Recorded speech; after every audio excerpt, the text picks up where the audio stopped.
Auburn can't start that slow again. They ended up beating Alabama State as they should have. They ended up winning by 20, but that first half was rough. That started the game with them having that 5 minute stretch towards the end of the first half where they only made one field goal in those 5 minutes.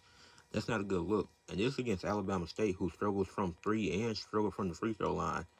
And Alabama State had a really good season, so shout out to them for getting this far to the NCAA tournament, to March Madness.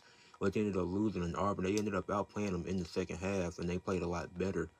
Janai Broome finished with 14 points at 11 rebounds.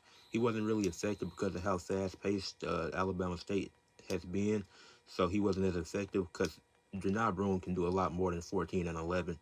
And then Miles Kelly, he had 23 points in this game. He had a great first half.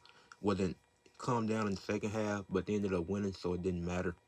And then Amar Knox had 18 points and 4 rebounds for Alabama State.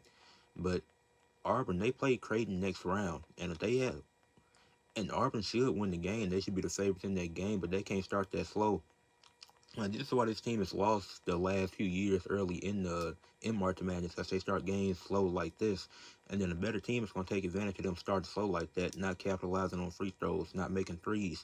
In the first half, they were 7 of 14 from the free throw line, but they were saved because Alabama State was 1 of 5, and neither team was really making threes. So that's what ended up.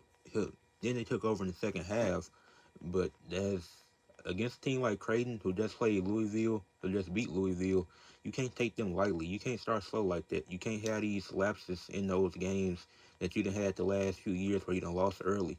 Like that Creighton team, there's something serious, and don't be surprised if Creighton upsets Auburn in March Madness in these upcoming days. But Auburn, they look good. The second half looked a lot better. Hopefully, they keep that momentum in that game against Creighton. But I hope it's a good game. And if Creighton wins, don't be surprised.